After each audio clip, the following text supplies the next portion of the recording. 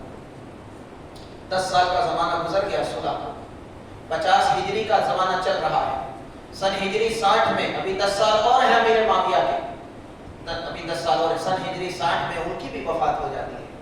مگر ان 10 سالوں میں جب انہیں خبر ملی کہ امام حسن تو اب دنیا سے رخصت ہو گئے، تو لوگوں نے مشورہ دیا کہ اب تو جن سے صلح ہوئی تھی وہ تو چلے گئے، اب تو صلح ختم ہو گئی، اب ایک کام کرو، صلح میں کیا تھا کہ آپ جب تک زندہ ہیں خلیفہ بنے رہے، کوئی بات نہیں، کوئی اعتراض نہیں، وفات کے بعد آپ یہ کسی کو، اپنی اولاد کو یا اپنے رشتہ دار میں سے کسی کو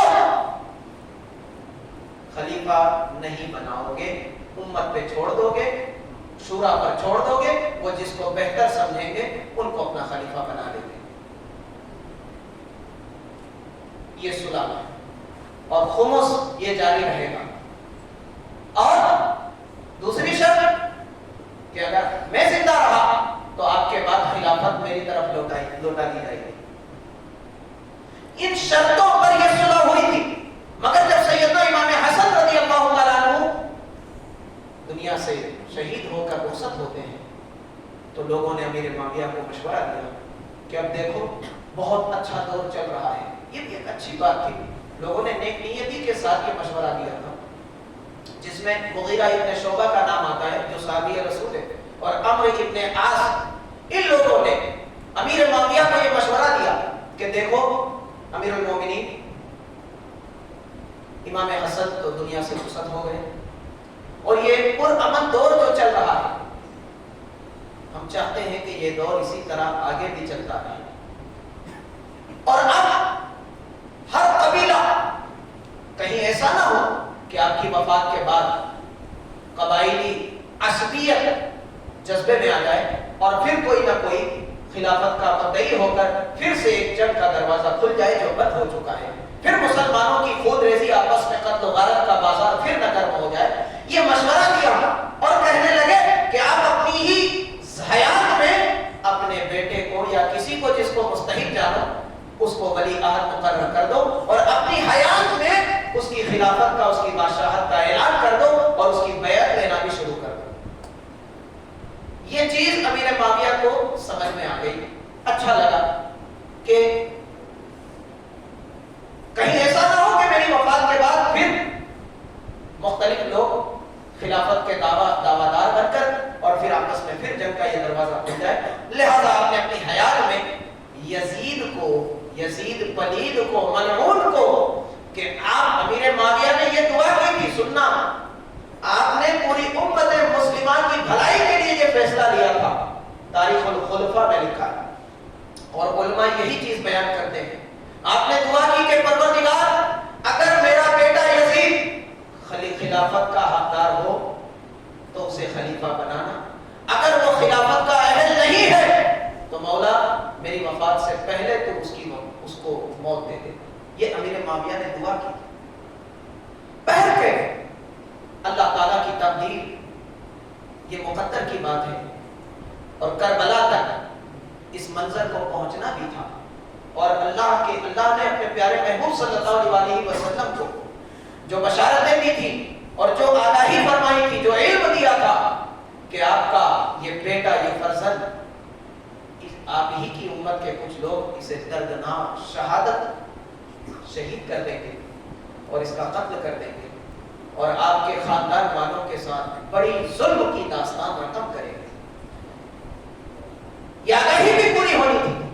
بہر کے دوستوں، امیر معاویہ نے یزید کی ولی عہدی کا اعلان کر دیا، اور اس وقت ووٹنگ والا تو دور نہیں تھا، پورے ملک میں جہاں تک اسلامی سلطنت تھی ہر ملک میں ایک گورنر، ہر صوبے میں ایک گورنر مقرر تھا، سب کو یہ پیغام بھیج دیا گیا کہ اپنے اپنے علاقے میں یزید کی ولی عہدی کا بیعت لے لو، لہذا بیعت لے لی گئی۔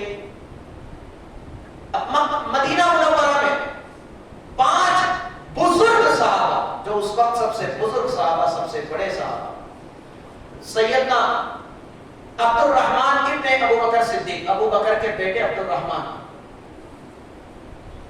حضرت سیدنا فاروق اعظم کے بیٹے حضرت عبداللہ، اور علی مرتضیٰ کے بیٹے حسین ابن علی، اور حضرت عباس رضی اللہ عنہ کے بیٹے حضرت عبداللہ ابن عباس۔ یہ 5 بزرگ، ان لوگوں نے یزید کی ولی عہدی کا سے اختلاف کیا اور اس کا شدید انکار کیا کہ یہ چیز جس کو میرے نانا نے، رسول عربی نے، امام الانبیاء نے جس کا خاتمہ کیا کہ بادشاہ بادشاہ ہے تو بیٹا بھی بادشاہ ہوگا، چاہے وہ ظالم ہو چاہے وہ نااہل ہو، تو اس چیز کو تو یہ قیصر و کسریٰ کی رسم کو تو امام الانبیاء نے ختم کیا، اور مسلمانوں میں مجلس شورا مقرر کر کے ان میں جو سب سے بہتر ہے شورا اسے بادشاہت دے گی یا خلافت کے لیے اسے آمادہ کرے گی۔ اس چیز کو تو رسول اللہ نے ختم کیا تھا، مگر امیر معاویہ اس چیز کو جاری کر رہے ہیں، لہذا یہ بدعت آ رہی تھی، اس بدعت کے خلاف بزرگ صحابہ کرام نے شدید مخالفت۔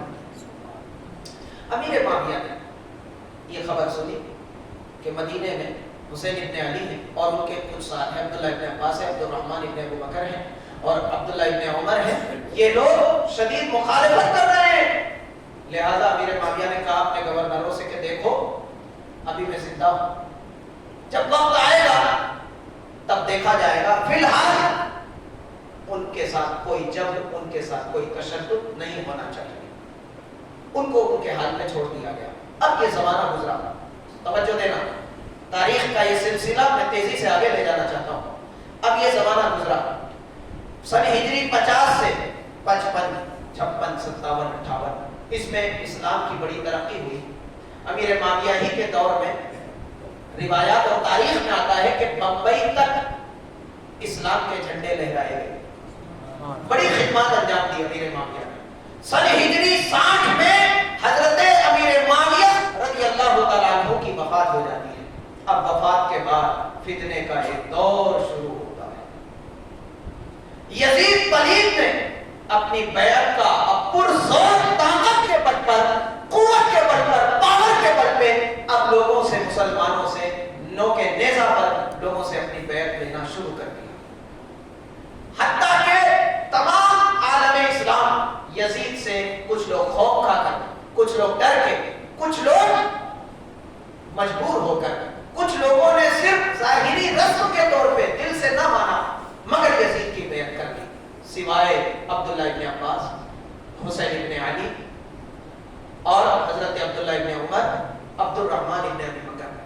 ان 4 بزرگوں کے سوا یزید کی سب نے بیعت کر لی، اور ہاں 5ویں ہیں عبداللہ ابن زبیر، زبیر بن عوام جو عشرہ مبشرہ رضی اللہ تعالیٰ عنہ، وہ جلیل القدر صحابی، حضور کے سگی پھوپھی کے بیٹے ہیں حضرت زبیر ابن عوام، اور ان کے بیٹے ہیں حضرت عبداللہ ابن زبیر، یہ 5ویں بزرگ۔ ان 5 نے شدید مخالفت کی، یزید کا آرڈر آ گیا۔ عزیزان ملت، توجہ، ہما تک گوش ہو کر، سانسیں تھام کر اور پوری توجہ کے ساتھ، پوری دل نشینی کے ساتھ، گھڑی پر نظر نہ رکھ کر گفتگو کو سماعت کرتے ہیں۔ آج کی یہ رات شب عاشوراء کی رات ہے، بڑی مقدس اور بڑی برکت والی رات ہے، اور ذکر حسین کی رات ہے۔ اس رات میں سیدنا امام حسین نے بھوک اور پیاس سے نڈھال ہو کر اپنے گھر والوں کے ساتھ اللہ تعالیٰ کا وہ ذکر کیا کہ آج بھی اس ذکر کی مثال نہیں مل سکتی، نہیں دی جا سکتی۔ اللہ تعالیٰ کی یاد میں قرآن کی تلاوت کرتے ہیں، کبھی ذکر کرتے ہیں، کبھی اللہ کی صدا بلند کرتے ہیں، کبھی اپنے گھر والوں کو، خواتین اہل بیت کو لے کر، کبھی اپنے بیٹے معصوم علی اصغر کو لے کے اللہ تعالیٰ کی حمد و ثنا کرتے ہیں، اللہ کی تسبیح و تحلیل میں پوری رات کو گزارا ہے۔ یہ شب عاشوراء جس کو شب قتل بھی کہتے ہیں، قتل کی رات، آخری رات، آج کی یہ رات ہم حسینی ہیں، حسین کے نام پر ہم وقف کرتے ہیں انشاءاللہ۔ آپ نے انشاءاللہ نہیں کہا، کیا ارادہ ہے؟ حسینی ہے کہ نہیں؟ الحمدللہ اس میں کوئی شک کی گنجائش نہیں. اور ذرا اظہار تو کرو. درود پاک پڑھیے اللہم صلی علی سیدنا و مولانا محمد وعلی آل سیدنا و مولانا محمد کما تحب و ترضى. دوستو عزیزو، یزید پلید نے، ظالم بادشاہ نے اپنی بیعت کا اعلان کر دیا اور تمام گورنروں کو، تمام صوبے کے حاکموں کو خط لکھ بھیجا، آرڈر بھیج دیا، حکومتی آرڈر، سرکاری آرڈر کہ آپ جو بیعت نہ کرے، چاہے وہ حسین ابن علی ہو، چاہے وہ عبداللہ ابن عمر ہو، چاہے وہ عبد الرحمن ابن ابی بکر ہو، چاہے وہ عبداللہ ابن زبیر ہو، چاہے وہ عبداللہ ابن عباس ہو، ان کی عظمت و فضیلت کی ذرا بھی پرواہ نہ کرنا. سب سے پہلی اس کی بدتمیزی، بے حیائی یہاں سے شروع ہوتی ہے کہ ان کی بزرگی اور عظمت پر نگاہ نہ رکھنا. دیکھنا بیعت کرتے ہیں تو ٹھیک ہے، نہ بیعت کرے تو پھر انہیں قتل کر دینا. یہ آرڈر بھیج دیا یزید.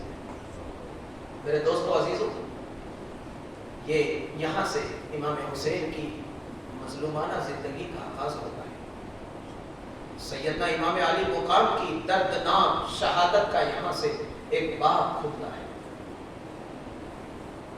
امام حسین مدینے میں، اور مدینے کا جو گورنر ہے ولید بن عقبہ ہے، اس نے امام حسین کو طلب کیا. امام حسین اس کے دربار میں پہنچے، کہا دیکھو لڑائی جھگڑے سے کوئی فائدہ نہیں، پوری تسلی کے ساتھ یزید کی بیعت کر لو اور امن رہو گے. اس کا دل نرم ہوا امام حسین کے لیے، مگر مجبور تھا کہ حکومت کا کوڑا اس کے پیٹ پر تھا. اس نے سختی سے بات کی کہ حسین اگر تم بیعت نہیں کرو گے تو پھر سختی سے پیش آؤں گا. امام علی مقام نے کہا کہ مجھے ایک دو دن کا موقع چاہیے، میں سوچ. آپ نے اسی وقت سوچنے کی بات نہ تھی، بلکہ آپ کے ذہن میں کچھ اور چل رہا تھا. آپ نے اسی وقت یہ عزم مصمم کر لیا کہ سر کٹ جائے کٹوا دوں گا، مگر یزید کے ہاتھ میں ہاتھ نہیں ہوگا. یہ آپ کا عزم مصمم تھا، یہ آپ کا استقلال تھا، یہ آپ کی استقامت تھی. سیدنا امام حسین علی جدہ علیہ السلام اپنے گھر آتے ہیں. گھر آ کر کے راتوں رات اپنے تمام گھر والوں کو حکم دیتے ہیں کہ رہتے سفر باندھو. میں نہیں چاہتا کہ میرے نانا جان کا یہ مقدس پرامن شہر انسانی خون سے رنگ جائے اور یہ زمین پر بدامنی پھیل جائے. میں نہیں چاہتا، کیونکہ میں جان چکا ہوں کہ اب اگر ہم نے بیعت نہ کی تو قتل و غارت کا ایک دروازہ کھلنے والا ہے. لہذا آپ نے رہتے سفر باندھا اور امام حسین رضی اللہ تعالیٰ عنہ مدینے سے مکہ کی طرف کوچ کر جاتے ہیں. وہ ایک تاریخ و منظر ہمیں بتاتی ہے کہ امام علی مقام اس رات میں، جس رات آپ نے اس سفر مکہ کا آغاز کیا، نانا جان کی قبر پر جاتے ہیں. قبر کی پائنتی کی جانب لپٹ کر کے عرض کرتے ہیں، یا رسول اللہ، میرے نانا جان، آپ نے، کافروں نے، کفار مکہ نے جب آپ کو ستایا، جب آپ دعوت توحید کی عوض میں جب کافروں نے آپ کا استقبال پتھروں سے کیا، گالیوں سے کیا، یہاں تک کہ آپ کے قتل کا منصوبہ بنا دیا، تو اللہ کا حکم آیا کہ آپ مکہ سے ہجرت کر کے مدینہ پہنچے. یا رسول اللہ، آج آپ کی امت کے کچھ لوگ مجھے مجبور کر چکے ہیں کہ میں آپ کا یہ دل عزیز شہر، جس کا دل ارادہ نہیں رکھتا مگر مجبور ہو گیا، میرے آقا اب میں مدینہ آپ کا یہ مقدس شہر چھوڑ کر جا رہا ہوں. لہذا نانا جان، آپ کی دعاؤں کا سایہ میرے ساتھ ہونا چاہیے، آپ کی دعاؤں کی برکت میرے ساتھ ہونی چاہیے. آپ اسی گریہ وزاری میں روتے رہے، نیند آئی، سو گئے، آنکھ لگ گئی. امام الانبیاء اپنے فرزند، اپنے نور نظر، اپنے جگر گوشہ کے خواب میں آتے ہیں اور فرماتے ہیں، حسین ابن علی، اے میرے بیٹے، میرے فرزند، کس غم نے تجھے بلایا؟ کہا نانا جان، میں یہ شہر نہیں چھوڑنا چاہتا، مگر مجھے ظالم حکومت نے مجبور کر دیا ہے. کہا یہ تو اللہ کا مقدر ہے، تمہیں اس کا استقامت اور صبر کے ساتھ سامنا کرنا ہوگا. ہماری دعائیں میرے ساتھ ہیں. حسین جاؤ. رسول اللہ نے آپ کے حوصلے کو بلند کیا اور اللہ سے دعا کی کہ مولا اللہم اعطی حسینن اجرا و صبرا، اے اللہ میرے بیٹے حسین کو صبر اور اجر عطا فرما۔ یہ دعا آپ نے کی۔ امام علی مقام بیدار ہوتے ہیں اور پھر آپ کا حوصلہ اور بلند ہو چکا ہے۔ امام الانبیاء کی دعاؤں کے ساتھ آپ مدینے سے پھر اپنے بھائی کی قبر پر جاتے ہیں، امام حسن مجتبی علی جدہ علیہ السلام کی قبر پر جاتے ہیں، عرض کرتے ہیں بھائی جان آپ کی شفقت اور آپ کی پیار، آپ کی محبت اور آپ کی اخوت کا پیار اور اس کا سایہ میرے ساتھ ہونا چاہیے۔ ایک بہت بڑے امتحان میں آپ کا یہ چھوٹا بھائی جا رہا ہے، بہت بڑے آزمائش میں اللہ نے آپ کے چھوٹے بھائی کو ڈالا ہے۔ آپ کی شفقت، آپ کا پیار، آپ کی اخوت اس کے ساتھ ہونا چاہیے۔ امام حسن سے ملاقات کے بعد پھر آپ اپنی والدہ ماجدہ سیدہ طیبہ طاہرہ فاطمہ زہرا رضی اللہ تعالی عنہا علیہ السلام کی قبر پر جاتے ہیں، عرض کرتے ہیں امی جان آپ کا یہ بیٹا، آپ کا یہ فرزند، آپ کا یہ نور نظر، آپ کے دل کا قرار بہت بڑی آزمائش میں جا رہا ہے۔ میری ماں آپ کی دعاؤں کی برکت میرے ساتھ ہونی چاہیے، آپ کی دعاؤں کا سایہ میرے سر پر ہمیشہ مسلسل قائم رہنا چاہیے کہ کتنی ہی مشکلوں کا سامنا میرے ساتھ مجھے ہو، کتنی ہی جنگ اور تشدد کا سامنا ہو، مگر میرے قدم اور میرے دل میں جو ارادہ ہے، جو حوصلہ ہے، اس میں ذرہ برابر بھی ڈگمگاہٹ نہیں آنی چاہیے۔ امی جان آپ کی دعاؤں کی برکت میرے ساتھ ہونی چاہیے۔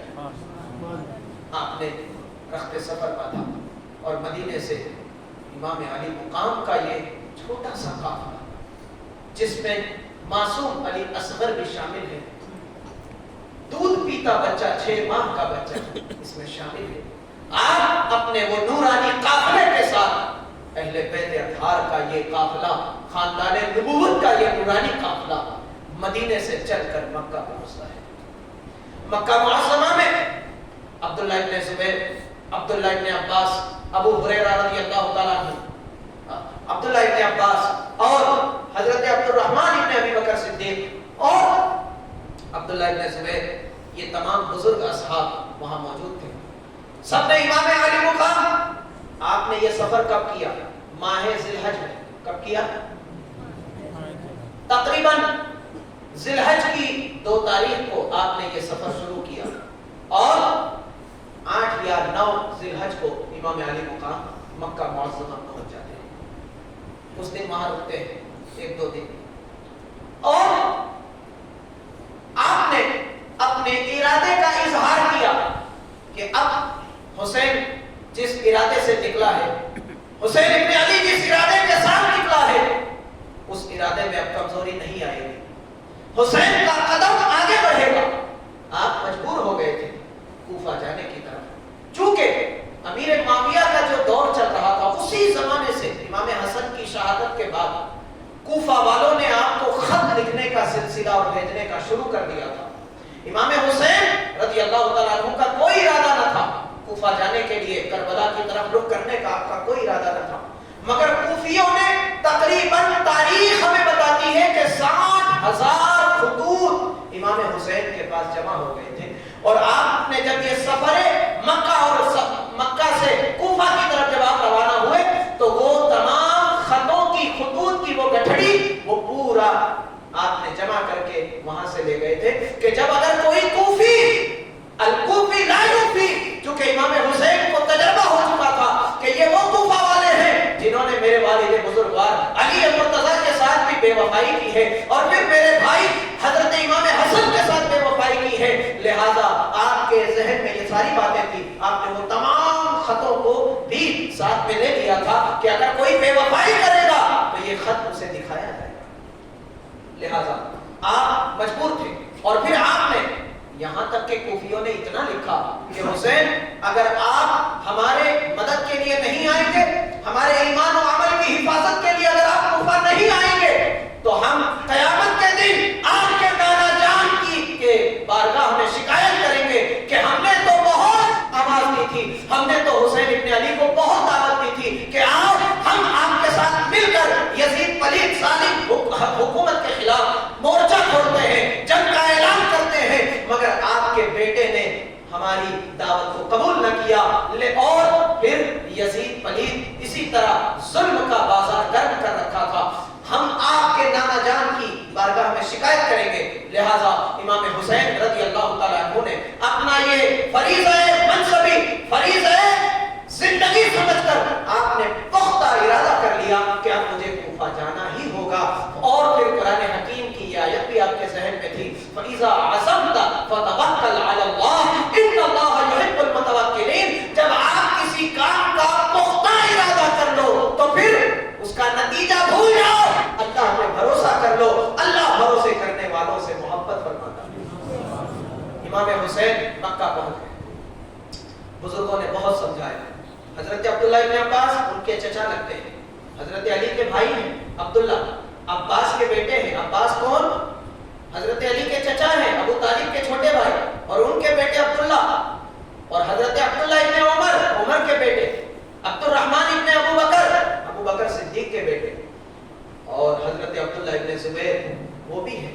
ان بزرگوں نے بہت سمجھایا, اور دیگر جو بزرگ اصحاب تھے انہوں نے بھی سمجھایا امام حسین کو کہ حسین اپنا یہ ارادہ ترک کر دو. عبداللہ ابن عباس نے کہا کہ حسین ابن علی آپ جس راہ پہ جا رہے ہیں سوائے قتل و غارت کے کچھ نہیں. کیا آپ نہیں جانتے کہ آپ کے والد بزرگوار کو کس طرح دردناک بے وفائی کے ساتھ انہیں شہید کر دیا گیا کوفہ میں؟ کیا آپ نہیں جانتے کہ حسن مصطفیٰ کو انہی کوفیوں نے زہر دیا؟ کیا آپ نہیں جانتے کن کیسی سازشوں کے تحت انہوں نے اہل بیت اطہار کا دل دکھایا ہے؟ الکوفی لا یوفی, مشہور ہے یہ بات کہ کوفی لا یوفی, کوفی جس میں وفا نہیں اس سے وفا کی امید کرنا یہ بڑی حماقت کی بات ہوگی. لہذا حسین بن علی ہمارا مشورہ ہے کہ آپ اپنا یہ ارادہ ترک کر دیں. امام علی مقام علی جدہ علیہ السلام نے کسی کا بھی مشورہ نہیں مانا, بس آپ اپنے اس ارادے پر اتنی کوہ ہمالیہ کی طرح اتنا زبردست مضبوط قائم رہے کہ اب چاہے تو ہر بعد آباد, اب تو چاہے جو ہو, مقدر میں جو ہوگا, اللہ کا جو حکم ہوگا, حسین اس کے آگے اپنے سر تسلیم کو خم کر لے گا, مگر میرا جانا بہت ضروری ہے. اس میں سیدنا امام حسین رضی اللہ تعالیٰ عنہ اپنے اس مختصر 72 نفوس قدسیہ پر مشتمل اس چھوٹے سے قافلے کے ساتھ آپ مکہ سے, مگر ایک بات اور یہاں پر کہ جب ان لوگوں نے بہت زیادہ مشورہ کیا تو پھر عبداللہ ابن عباس نے کہا کہ ایسا کرو, چلو ٹھیک ہے تم جانا, مگر پہلے وہاں کے حالات کیا ہے کسی کو بھیج کر کے اس کی خبر لے لو تاکہ کچھ عقل مندی کی بات ہو جائے. تو سیدنا امام حسین رضی اللہ عنہ نے ان کے اس مشورے کو قبول کیا اور اپنا نائب بنا کر, اپنا جانشین بنا کر حضرت سیدنا امام مسلم ابن عقیل جو ان کے بھائی ہیں, حضرت عقیل کے بیٹے مسلم بن عقیل علیہ السلام کو کوفہ کی طرف روانہ کر دیا. جب وہ جانے لگے تو ان کے دونوں بچے, امام مسلم کے 2 معصوم بچے, انہوں نے بھی پیچھا کر لیا اور مصر ہو گئے, بسیط ہو گئے کہ ابا جان ہم بھی آپ کے ساتھ چلنا چاہیں گے. لہذا امام حسین رضی اللہ تعالیٰ عنہ نے اجازت دے دی. اب مسلم بن عقیل اپنے دونوں بچوں کے ساتھ کوفہ کی طرف روانہ.